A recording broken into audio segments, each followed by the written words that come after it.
The fire had given itself up to a muted amber heartbeat. Night's claws loosened in the east. The first gray that would become day breathed through the high, shutterless window like a tentative animal. The cottage held the thick damp warmth of a place that had sheltered both bodies and burdens, that had held laughter and grief, and the countless small economies of survival. In that liminal hour before work and after sleep, every sound took on the weight of meaning. The low scrape of wood against wood, the spoon against the side of a bowl, the ladle against the iron lip was not idle rhythm. It was an accounting. This is the hour of the pottage. For the family who lived inside, breakfast was not a celebration of taste or variety. It was a ritual calibrated by necessity. A single, steaming bowl that made labor possible and hunger bearable. The word breakfast here lost its modern connotations of leisure and choice, and instead became a verb of doing. To break the fast was to break a night of fasting, yes, but also to break the silence into manageable, stoked minutes of preparation for a day of bending, lifting, sewing, and mending. The kitchen, if the word can be dignified by such a room, was small and squat. Wattle and daub formed its walls. Woven sticks plastered with mud and straw, drying in patches that smelled faintly of damp hay and hearth smoke. There were no plastered painted surfaces, no tapestries. If the walls bore decoration, it was the fossilized smear of stew skins and the shadow of a child's palm, the accidental graffiti of living. The floor, hard-packed earth, held the memory of seasons, furrows where a stool had rested, the shallow impression of a child's bare feet. In the center, the hearth held court, ringed by stones and an iron tripod that cradled the heavy pot, sooty and scarred like the faces of the people who used it. The pottage inside that pot had been simmering since late the previous evening. This was not fast food. Food that must serve an entire household for multiple meals required patient tending. Pottage was a porous thing, stretchable, forgiving, a base on which human endurance could be built. It began with oats or barley. These were the scaffolds of sustenance. Add water, sometimes milk if the household had a goat generous enough that morning, and whatever else the season allowed. Split peas, a few withered pulses, a handful of leeks, a scrap of onion. In times of scarcity, it might be only the grain and water, gummed together into a thick gray porridge. In better seasons, the pot might yield lumps of root vegetables, or the faint sweetness of a wild berry someone had risked gathering near the hedgerow. Meat was rare, if ever part of this daily rite. It would be a bone roasted long ago and kept for flavor, not sustenance, flung into the pot to give a shimmer of depth. Listen to the pot. The liquid bubbles with a soft, wet plop-plop that seems too small to matter, but matters vastly. It is the room's metronome. Where clocks would later measure minutes and minutes would become currency, the bubble counted time in a handmade currency of its own. The sound meant continuity. It meant that something was warming, that fuel remained, that at least for this morning, the family would not start the day on an empty stomach. In the medieval imagination, where superstition and the immediate calculus of survival intertwined, such small continuities had spiritual weight. To keep the pot hot was to preserve the thread of life. The family moved through the morning with practiced economy. There were not many individual rituals. Instead, their gestures were an economy of motion. The mother, who tended the pot as she might tend a child, wrapped a rag around the iron handle and tilted the heavy weight with patient strength. She scooped the pottage into carved wooden bowls, simple, functional things, the kind of bowls that could, with repeated use, take on the polished darkness of old teeth. Children and man alike sat on low stools or the edges of their straw bed, hands wrapped to warm around the bowls. The steam rose in small, impatient columns that disappeared against the smokier rafters. Breath, bowl, spoon. The morning compressed to its essentials. The taste, if anyone thought of taste as separate from survival, was plain. Pottage's flavors were not there to entertain the palate, but to reinforce the body. Earthy oats, the sharpness of a cooked onion, a distant herb, the faint smoky tang from the hearth. These were flavors experienced not as luxuries, but as reminders of origin. The food tasted of the fields and the seasons, of the stream that ran past the cottage and of the animal that had given milk last week. It was a geography in the mouth. Texture mattered. Pottage could be grainy or smooth depending on how long it had been tended, how much water had been added in the night, how finely milled the grain had been. It struck the tongue with a warmth that was steady, not the chase of heat that might come from fat and sugar. It settled in the gut and made room for work. The sensation was one of ballast, of a slow, stony comfort that made calloused hands steady and eyes less likely to blink against the cold. Silence held a theological dimension in that hour. Conversation was rare at the first breaking of the day.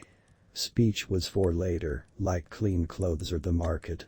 In the early gray, people conserved not only their words but their energy. It was also a silence of intimacy. Bodies close in a small room, the unspoken agreements of family life, who would tend the sowing, who would go to the wood, which debts might be spoken of later. The spoon hitting the bowl brought a faint percussion to the room. A dull, hollow thud or the sharp ring of wood, depending on age and grain. Each strike was a small punctuation in the otherwise hushed morn. Together those tiny sounds formed a music that generations of the forgotten had learned. A score of life that required no notation from the literate world. There is a rhythm to these mornings, reassuring and inevitable. They begin before sunrise and end at the horizon of the day's labors. There is no hurry. There is no watch to compel urgency, only the slow requirement of daylight and weather. Heat is fed to the fire in measured pieces. A single log selected for long burn, not for spectacle. The embers are coaxed into a bright glow, and then it is left to settle. Fuel was not squandered. Children learned early to value the grain of a day. Heating and eating were acts of thrift as much as sustenance. The pottage always carried, beneath its blandness, stories of what it and had not been. A deep rind along the edge of the pot told of nights when the family had been too poor to add water, and the meal had clung and burned. The presence of better thickening, say, a handful more barley, suggested an exchange made at the market or a neighbor's favor. The very texture and composition of the breakfast tracked the household's luck as neatly as any ledger. There was also a public economy around such private meals. The customs and laws of medieval Europe regulated what peasants could eat and when. In some regions, restrictions on hunting meant the poor were systematically deprived of the choicest nutrients. Common rights, the right to graze a pig in the Lord's woods, or to gather kindling from a certain copse, were essential to keeping the pot going. They were not abstract privileges. They were the difference between a day that began with warmth and one that began with hunger. When these rights were encroached upon, the immediate effect was visible in the morning pot sitting. A thinner broth, a more brittle crust scraped clean for one last meal. Yet for all the constraints, there was a certain domestic ingenuity in how families stretched their provisions. A handful of leeks might be tossed into the pottage not merely for flavor, but to ease scurvy's bite in late winter. A few dried peas rehydrated to lend protein, a bone simmered for a day to extract marrow and gelatin. Nothing wasted. The peel of a root, the narrow strip of suet, the last dregs of beer used to thin a stew. The sensibility that evolved around these kitchens was one of resourceful, sometimes brutal conservation. This instinct would be misread by future generations as mere frugality when in fact it was a complex knowledge, an artisan's understanding of how to coax life out of marginal resources. Children learned the world through the pottage. To them, the bowl was less an economic instrument and more a ritual object.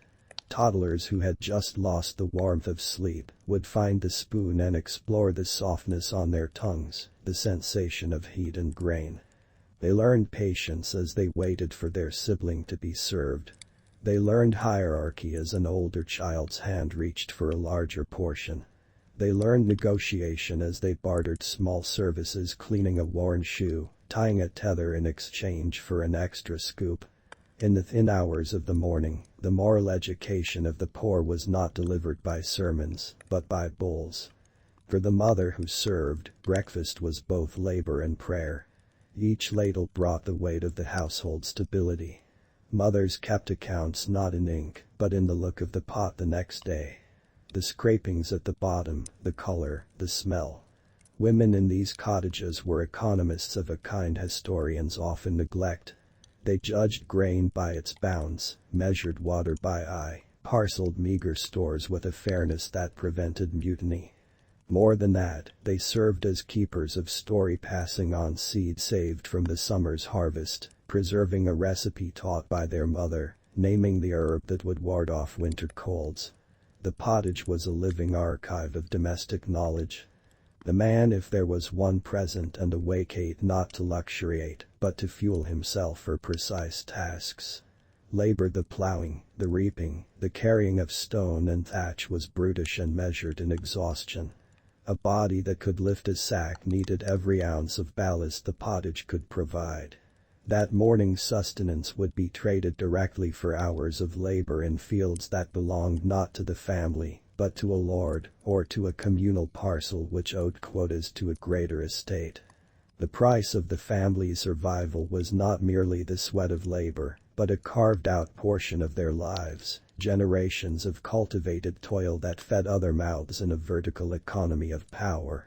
The pottage also carried the marks of religion and superstition. Small rituals surrounded the act of eating. The sign of the cross traced in flour dust on the pot rim at certain feast times, a whispered benediction for luck on a day of journey, the saving of the last sip for a late homestead cat or a child. Festive days when there was a saint's day or a rare wedding altered the morning's composition. On such a day, a legume might be swapped for a sliver of salted pork, or a dollop of cream cut from the morning's milking. Meaning attached to these small changes.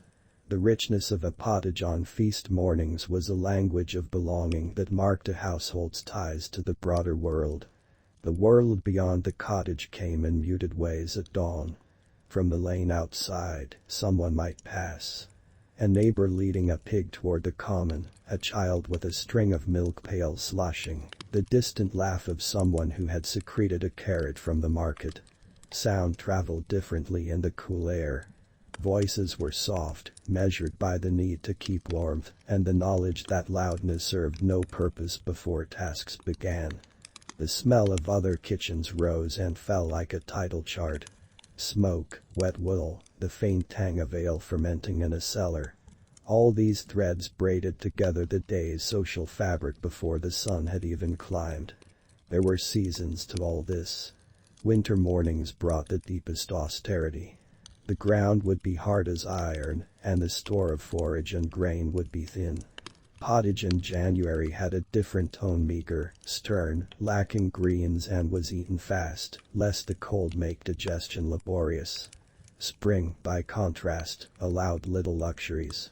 Nettles boiled into the pot for a touch of green that tasted like sunlight, young leeks that added a sharp bright edge. Harvest time mornings could be generous. The smell of newly milled grain changed the very grammar of breakfast, turning it into a festival of capacity that would have to be lugged into barns and cellars quickly, for nothing could be left to chance in those weeks. And yet the pottage was always a common denominator. Across regions and dialects, these bowls performed similar duties. The English might have had oats and milk. A Flemish family might thicken with peas. In parts of Italy, polenta in coarse form served the same purpose. The global story of the poor begins with the simplest of meals. Boiled grain and water made into a sustaining mush. To look at history through the lens of these breakfasts is to see economies, social hierarchies, climate, and law condensed into a single edible object.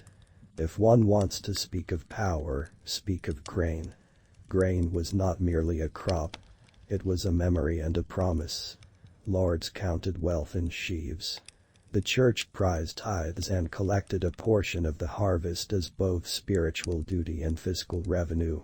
For a peasant family, possession of even a few extra bushels could mean the difference between a pottage that sustained and one that barely smelled like sustenance. The politics of bread or porridge were therefore not metaphors but practical truth. Rebellions and social tensions often had their roots in grain shortages and the inability of ordinary households to fill their morning bowls. In such a context, the modestness of the morning meal becomes an emblem of invisibility. These households are the everyday engines of a society that writes its histories about kings and bishops. Yet the long-term continuity of kingdoms depended upon families who could coax life out of muddy fields and poor harvests. The forgotten are forgotten not by malice but by habit. Their lives are a kind of background hum, necessary yet unremarked. The pottage is a symbol, then, of endurance and neglect. It paints a portrait of a world that never quite made it into the glorious pages of state chronicles, but without which those pages would never have been written. There is also tenderness in these mornings, hidden and small. Children pressed their cold noses against the bowls and were scolded gently if they burned themselves. An older sibling might trade a morsel of bread for a story of saints and dragons. The mother might tuck a crust into her apron pocket for later, intending it for someone who would be hungrier once the day wore on. These gestures, almost invisible to the outside historian, compose the moral architecture of the household. They were ways the poor made the world livable, adding small economies of care to balance larger systems of extraction. The act of cleaning was as ritualized as the act of eating. Bowls were scraped clean with a worn thumb or with the edge of a crust until there was nothing left.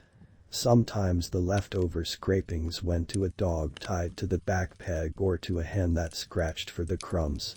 Sometimes there were no animals and scraps were burned with the peat. Boiling the pot after the meal was a laborious chore, water heated on coals, utensils scoured with ash and sand, and the pot cooled in the air as the family put on their daily faces and garments. Clothes were themselves part of this morning choreography. The garments lay in piles by the hearth, heavy with the still warm scent of last night's smoke.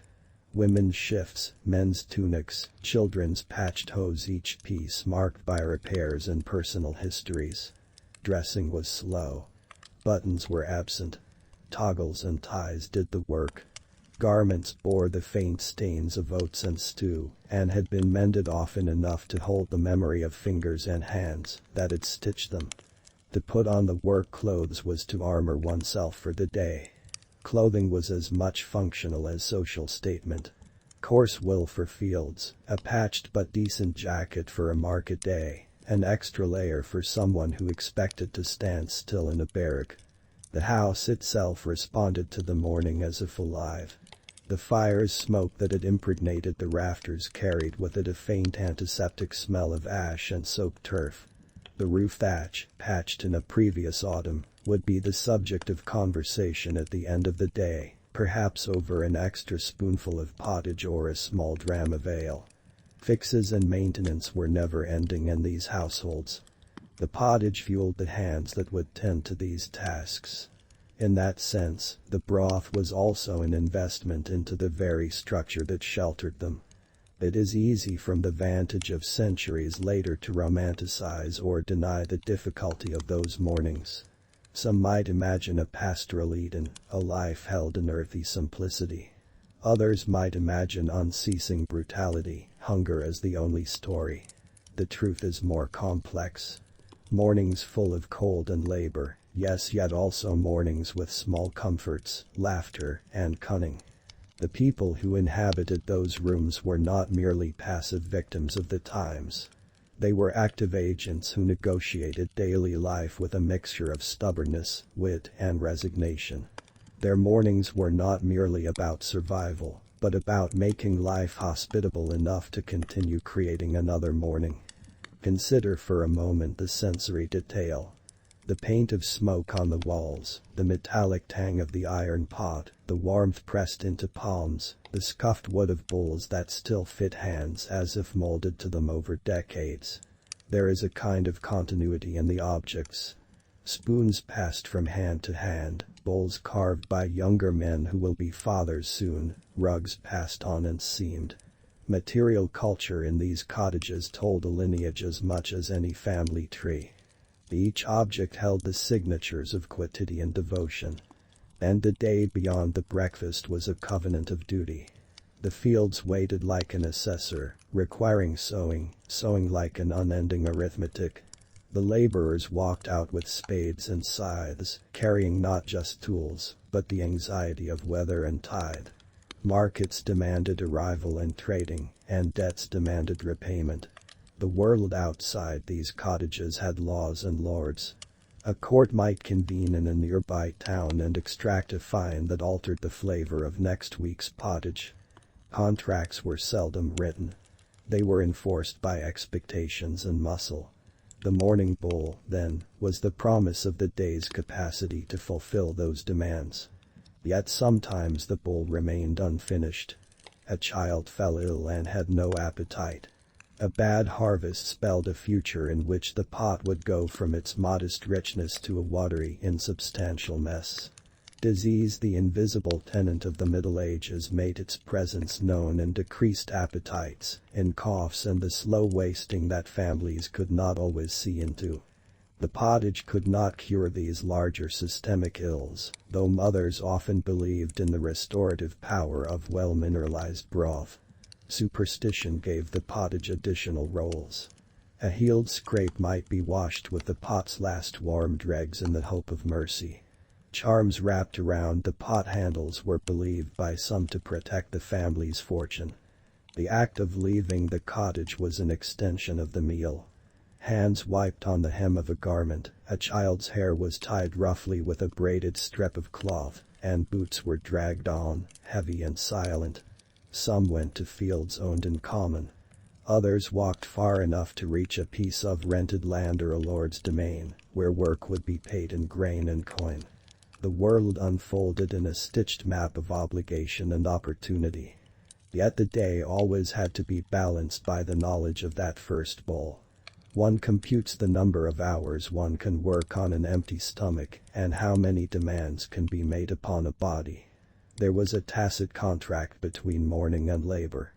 The pottage would feed the body in exchange for the endurance it rendered. Time, in these lives, was less a series of plans than a succession of obligations and weather. The pottage in the pot was a practical response to that. It was also, subtly, a political act, an assertion of survival against structures designed to extract.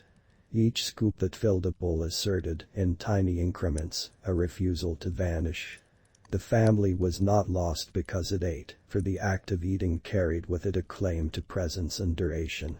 History writes in grand strokes, but the bones of society are made of moments like this. The forgotten, the villagers, the laborers, the women who mended and fed and maintained households on the periphery of power form the scaffolding upon which civilizations build.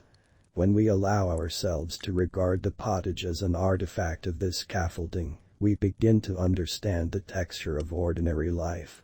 The network of rights that made food possible, the domestic economies that kept families intact, the small rituals that gave moral shape to days. In the long view, the pottage's taste changes. Over centuries, economies shift. Technological developments like mills that made flour finer or roads that allowed grain to travel altered the composition of mornings. The introduction of new crops, of colonial trade that would centuries later bring spices and sugar, would change what families could imagine for their bowls.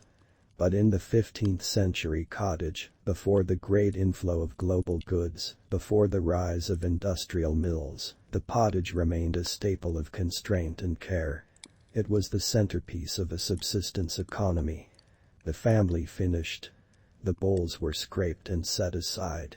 The mother, wiping her hands on her skirt, looked out toward the east, where the sky had begun to pale into a thin, honest blue.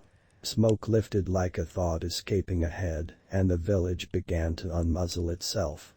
Doors, if they could be called that, rough planks held by leather hinges, banged open and neighbors emerged blinking into the morning, faces roughed by cold and work. The family moved as a unit, polishing the ritual into motion. Pots were scrubbed, rags wrung, pockets checked for strings of luck or saved coins. Children trotted off, some to the common, some to an old woman who watched youngsters, while parents labored, small feet already used to uneven ground and the sharp smells of manure and loam. Outside, the day showed its weather early. A clear, thin horizon meant a good chance for work. Clouds heavy and low promised rain that would make fieldwork a negotiation of patience and drainage. Weather was not background. It was an actor in a drama where every character was at its mercy. Rain could swell the grain and spare a harvest. It could also drown a sowing and ruin weeks of labor. For the poor, weather was a material constraint determining when the morning bowl needed to be followed by more serious economies, selling eggs, carrying peat, taking a day laborer's wage at the manor. The communal commons were important in a way that modern sensibilities find difficult to grasp. They were not merely landscapes, but living resources that underpinned the whole system of subsistence. Rights to graze a cow, to gather firewood, to tap a bee swarm, these were practical necessities. A family's access, or lack thereof, to these resources would be apparent in the subtle changes to their pottage. The household that had been denied commons rights might show it in a thinner broth, in fewer scraps of meat simmered for flavor. Access to commons could be the difference between a bowl that warmed and a bowl that merely filled. The world also ran on barter and credit. Not everyone paid in coin. Many transactions were exchanges of favors, of labor, of small goods.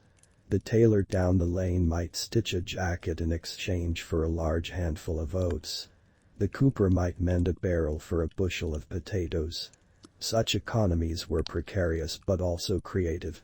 They built webs of obligation and reciprocity that knitted neighborhoods together. In that sense, the morning pottage was not merely a private matter, but an emblem of a civic life of mutual dependence. Its composition was a symptom and a statement of the household's place within that social network. There were also the larger institutional pressures. The Lord's demands, the church's tithes, occasional taxes levied in wartime. Each month's collection could alter the family's capacity for nourishment. Wars or poor harvests meant that authorities took more. A plague wave could wipe out livestock and the labor needed to harvest. The pottage, humble and domestic, thus became evidence of macroeconomic currents. When historians find references to bad years and misery, they are, in many cases, reading the historical equivalent of an empty bowl. The rhythm of labor after breakfast was relentless. The hours stretched toward midday and beyond. Hands worked the earth, the loom, the forge. Men hoisted weights. Women carried water and milked goats.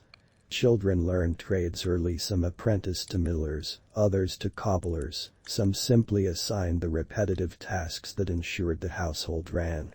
Education, in the institutional sense, was rare. Most learning occurred through apprenticeship and observation. The pottage, in this sense, was also an instrument of pedagogy. It kept small bodies alive until they could contribute. Communities also had while of their own. Gossip, conflict, celebrations. The pottage hours occasionally opened into communal moments. An invited neighbor might share a pot in exchange for labor saved. A midwife might be offered a bowl for her services. Hospitality was not frivolous. It was strategic. Inviting someone into one's meal established bonds of obligation that could be leveraged later. The pottage's gift was a powerful social tool. The smell of the pot cooling was always a presence throughout the morning. Even as hands returned to work, the mental image of warmth persisted, an encouragement that carried people through hunger pangs or the ache in the shoulders. The pottage operated like a contract between past and future. What the family did in the dark hours of the night, storing grain, mending clothes, tending animals, would bear fruit at breakfast, and breakfast would provide fuel for the work that ought to secure the next day's meal. It was a loop of labor and sustenance that sustained the household's continuity. When the family had a particularly good harvest, or when someone returned from market with coin, the morning ritual could change in small but meaningful ways. Butter might be added to the pottage, lending it a sheen and a richness that seemed almost sacramental. A few eggs could turn it into a thicker, heartier fare. Spices, when they arrived very rare, were a revelation. A pinch of pepper or a scrap of cinnamon could transform the bowl from mere fuel into a symbol of prosperity. Such luxuries were not regular. They were signs and stories that would be retold, and their memory integrated into the family's oral culture. Yet such moments of plenty were precarious. A single bad judgment or a season of crop failure could return the household to lean times. There were also structural forces at work. Feudal dues demanded grain and labor, and these systems rarely accounted for the day-to-day needs of peasant families. The elasticity of what a family could eke out of the land had limits. When those limits were breached, the morning pottage thinned into near absence. People fled, moved, or tried to petition lords for relief. Some left for towns to take on dangerous, low-paying jobs, changing the composition of their mornings, replacing a bowl of pottage with a cup of beer taken in a communal alehouse before heading to a mill. Religion infused the day in delicate ways. Saints' days and liturgical calendars shaped the rhythm of work and, by extension, of breakfasts. Fasting days mandated certain refrains. No meat might mean a pottage thickened with beans instead, or flavored with sea cabbage if near the coast. On feast days, the pottage might be supplemented with a sweetened porridge or other rare enrichments. The church also formed part of local governance. Curates and priests might mediate disputes over commons, or help secure charity in times of crop failure. The pottage, then, was threaded into a larger spiritual economy, though that economy often served institutional ends as much as it served the poor. The relationship between the household and the landscape was intimate and immediate. Each morning's pottage, what grain and herbs were in it, what animal's milk had thinned it, reflected the health of the surrounding fields and the quality of the seed saved from last season. A family attentive to the rotation of crops, to the careful saving of seed corn, to the maintaining of hedgerows and their soil, could preserve their morning bowl across years. The pottage was thus a small measure of agricultural wisdom. Its steadiness suggested an understanding of weather cycles and of soil management, its variance a hint of neglect or misfortune. There was, sometimes, an external observation that pierced the domestic world. Officials, bailiffs, tax collectors could arrive at dawn, their presence making the private suddenly vulnerable.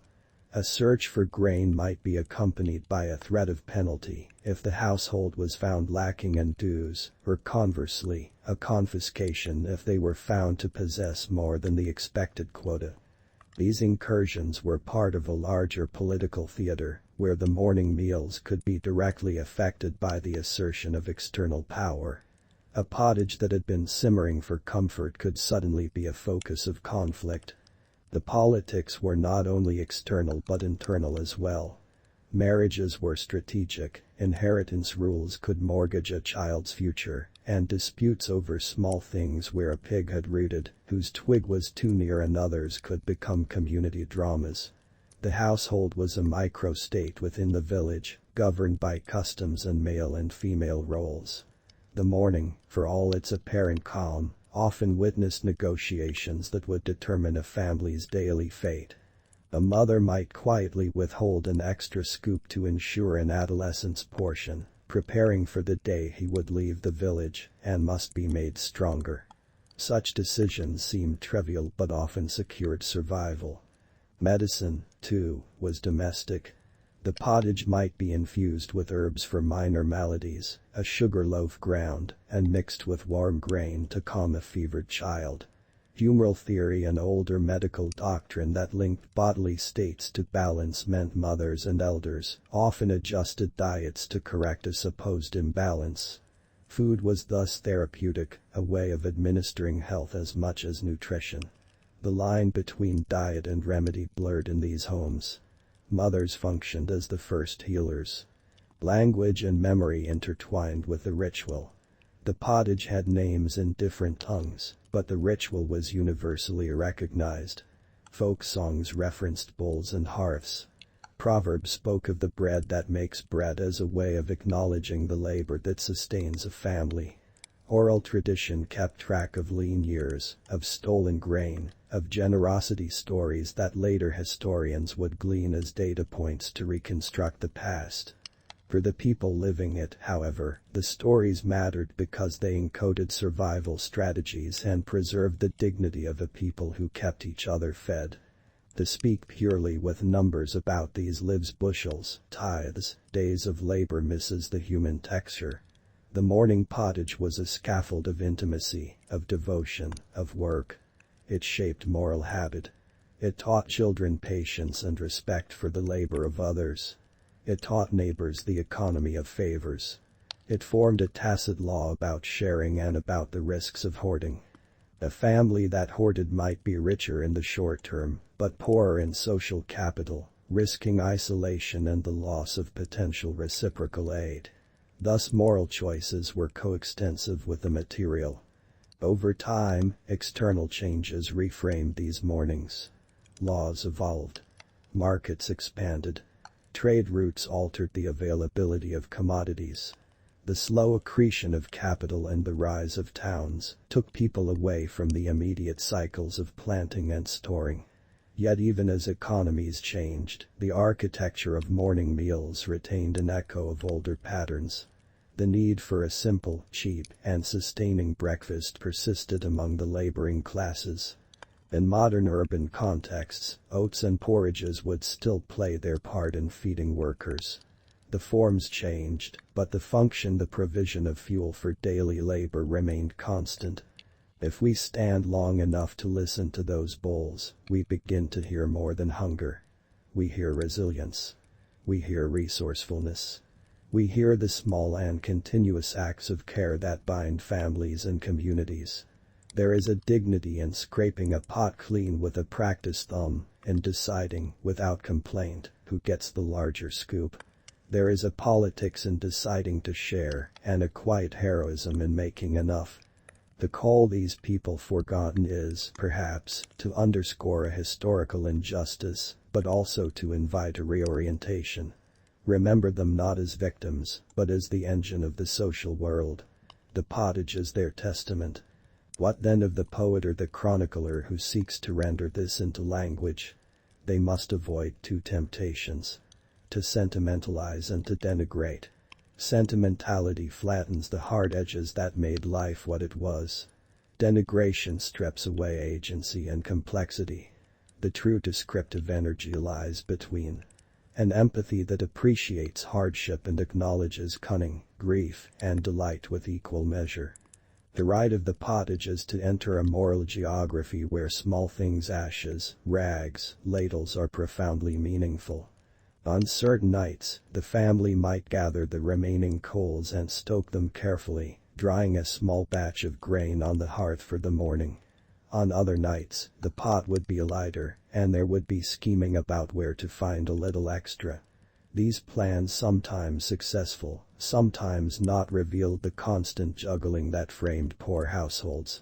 A neighbor might lend a jug until market day. A blacksmith might trade a shoeing for a sack of oats. The pottage was the litmus test of these arrangements. The children who grew in that cottage would carry these morning habits into their adult lives. Some would migrate to towns. Some would die young. Some would inherit the cottage and the rituals that shaped it.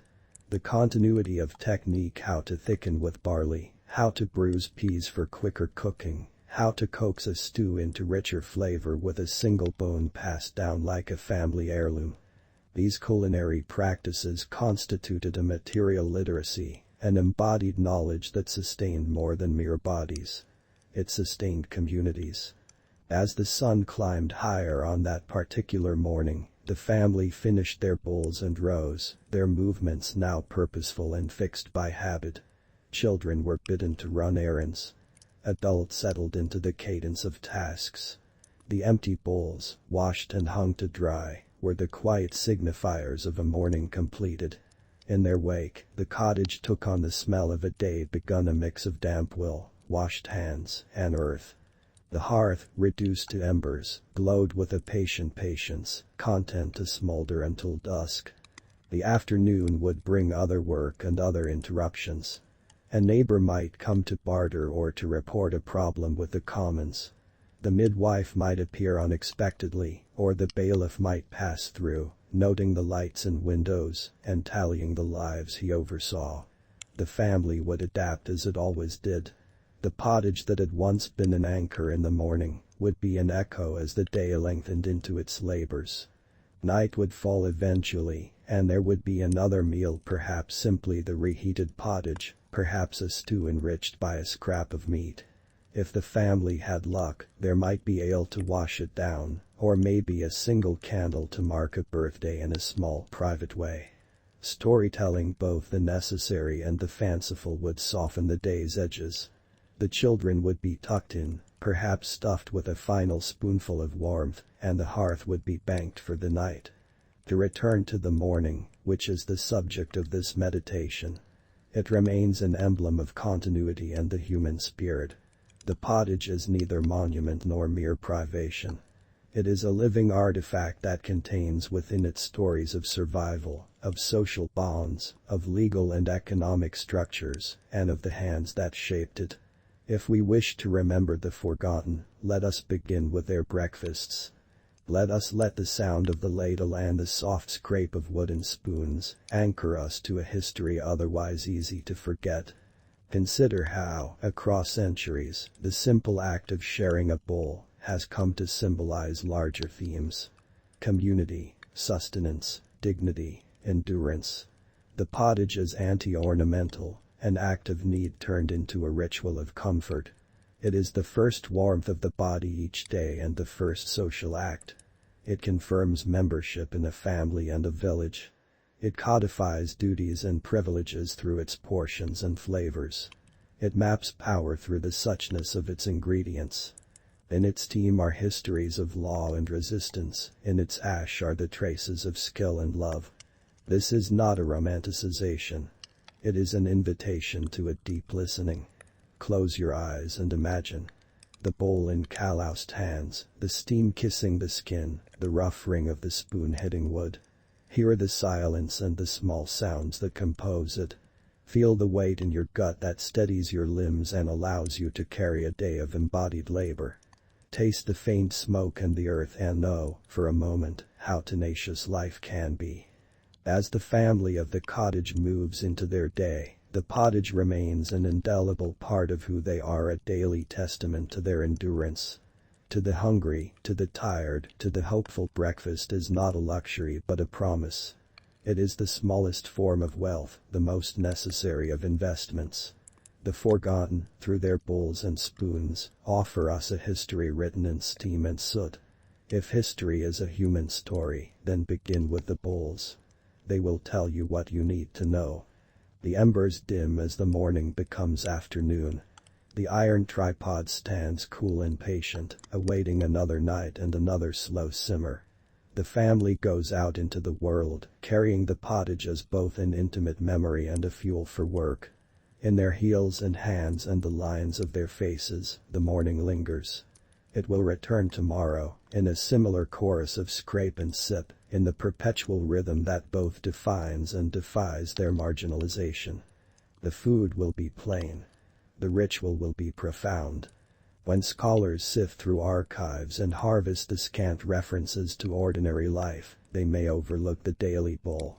Yet all the monumental changes, economic revolutions, legal reforms, shifts in technology are lived through small acts like stirring a pot. To understand history, then, is to understand the kitchen as much as the court. The breakfast of the forgotten is not marginal. It is central to the story of human perseverance. And so, as the sun climbs and the village dissolves into its chores, the memory of the morning sits deep in the muscles and minds of those who ate. It is a rhythm that will outlast one generation. The pottage will simmer again, in the same battered pot, perhaps with slightly different ingredients. It will feed new children and old hands alike. It will continue to be a modest ritual that keeps the world turning. The day proceeds and the world continues its indifferent balance of harvest and hardship. But hidden in that small ritual of mourning, there is a constancy worth remembering. A truth about how people make places habitable, how they create social lives from meager resources, and how dignity can be sustained in a bowl. The breakfast of the forgotten, in its quietness and necessity, is both the past and a lesson for the present. That what sustains a society is not only its institutions and rulers, but the countless repeated acts of care and labor that make life possible, day after day. The family's day stretches ahead, measured by the work they must do, and the hope that the next morning will bring a pottage as sustaining as this one. The memory of the bowl, the warmth, the taste, the quiet conversation stays with them like a talisman. It does not erase hardship, but it marks survival. And in that small, stubborn continuity, we glimpse a kind of immortality. A repetition of care that, generation after generation, binds people to the landscape and to one another.